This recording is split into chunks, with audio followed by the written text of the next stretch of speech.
Will Ospreay makes his full-time AEW roster debut as a regular full-time roster member.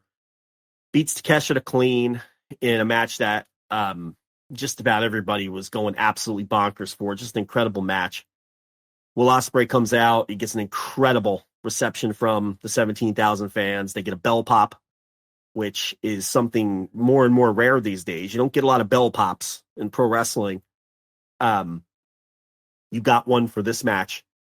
And Will Ospreay, to me, and I don't think this is particularly controversial, he came across like, okay, this guy's going to be the biggest star in this company. Yep. That's how he came across to me. My exact notes say AEW just got a capital S star. Yeah, it's and you forget that they just brought him in. Like you know, like I don't mean that like you forget that they signed Will Ospreay. I just mean that you forget they signed Will Ospreay. You know what I mean? It's like when he came out, I had this revelation. Like, wait, they have this guy now. They have this fucking guy on the roster now, and he comes out. He's a fucking megastar. There's always people that are like, I don't know. A lot of people don't really like the guy. And he comes out and everyone's chanting, Osprey, and going nuts for him every time. It's like, wait, those people just need to be ignored now. You're just stop. Here's the thing. It's such a smaller and smaller minority of people. It's like the last few people just dragging their feet. It's like they're missing something great right in front of their eyes. And that's fine. Look, here's my other thing. Here's the other point I was going to make. I think that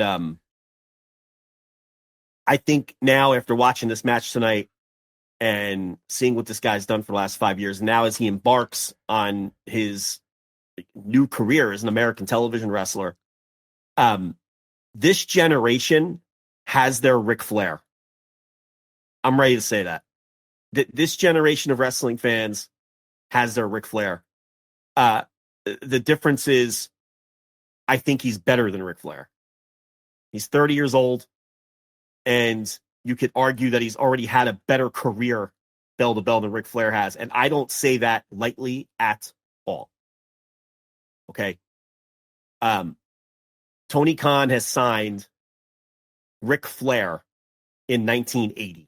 That's what this is the equivalent of, because Ric Flair was 30, 31 years old in 1980. Think about that. That's what Tony Khan has at his disposal right now. Ric Flair in 1980. That's what this is. This generation of wrestling fans has their Ric Flair. He never misses. You put this guy in a big spot. You put him in any spot. Misses. Joe, any spot. I've seen this guy wrestle in front of 200 people in some fucking indie in France that no one's ever heard of, and it's great. I've seen him at Impact, and it's great. I've seen him in New Japan, and it's great. I've seen him on AEW, and it's great. I see him in Rev Pro, and it's great. I see him in Progress, and he's great. The guy doesn't miss anywhere. He never misses. It's not even big spots, ever. When does he miss? When has he missed? When's the last time he's missed? He doesn't. He doesn't. And people don't watch. He's better than a lot of people. Like, nerds that watch all this shit understand. Even the people that just know him from the big time stuff know how good he is. And I'm like, no, he's even better than you think, because he's having matches you've never heard of, that you've never seen, against guys you've never heard of, that are fucking phenomenal. You know what I mean? Like, the stuff he was doing last year, just bouncing around all the world and having every country's best match. That's Ric Flair shit, to your point. That's the guy point. coming into town and having the best match in every town, in every promotion, every territory. If you're a younger fan, if you're under 40, which I would say probably the majority of the people listening to this are under 40, you really didn't live through Ric Flair's peak. I don't remember all of Flair's peak. I can remember Ric Flair from about, if I really push it, 85, 86 on. And I'm talking little kid who really can't appreciate wrestling the way I do now, right? But seeing him on TV and things like that. So I didn't even experience Flair in the late 70s and early 1980s, when he already was gaining a reputation as possibly someone who was the best wrestler in the world and winning his first NWA world titles. But for younger fans who wonder what it must have been like and why people always talk about Ric Flair with such reverence in terms of how great he was and why he racked up all those awards and why everybody considered him the greatest wrestler in the world for so long. You have that right in front of your eyes right now. You have your generation's Ric Flair. You're watching him. And it's crazy because he's already had, by the age of 30, an entire Hall of Fame career. Because to me, he's a Hall of Famer already. Oh, God. Oh, Jesus Christ. Yeah, it's over. If he were on the ballot tomorrow, I wouldn't even think about it. No, he's an easy one. I know you talked about that when you were covering the Observer Awards. By the way, if people want to listen to that Wrestling Observer Award reaction show you did last week on the Patreon, incredible. Yeah, I'm with you. That like he's one of those guys that I am not. Once he gets on the ballot, he is not even worth a discussion. He's not even worth a if we do shows that year, I'm not even gonna. We can mention his name and just go yeah. I don't even want to hear it. I don't even want to hear a counter. Your counter's dumb. Whatever your counter is, it's stupid. I mean, you could have one. There's, to me, he's already one of the. To me, he's already one of the greatest wrestlers of all time.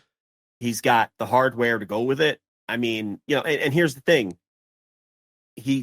That's all before the age of 30, and tonight was just the first night in his American television career.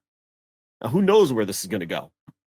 He's only going to add on to his legacy from here and his career. So that's why I say, and I'm probably going to catch some shit for this. I understand that. But I've never been someone to hold back and not have I don't even think. See, that's the thing. I don't even find this all that particularly controversial or brave. I mean, just look at what the guy has done. I just feel like if you really take a step back from it, you're watching this generation's Ric Flair. And there hasn't been anybody since Flair who's been this good for this long. And it just takes your breath away with his performances the way this guy does. There have been guys who have given you flashes. And I'm not going to sit here and name people and backhandedly put them down. That's not the point of what I'm trying to say. I'm not going to sit here and run down all your faves and explain to you why they're not as good as Will Ospreay. That's not the point of this. The point is, I think people should appreciate what they have in front of them right now, because this is essentially what it felt like if you were watching Ric Flair in like 1986. Right. I mean, that's what this is. And we're witness to greatness. Yeah, we're witnessing greatness. Yeah. Right. The second with this guy, and that crowd tonight treated him like a megastar. And I think that at least that crowd sent the message loud and clear to Tony Khan that we want this guy to be a guy. And like he always does, he went out there and just delivered to a ridiculous degree.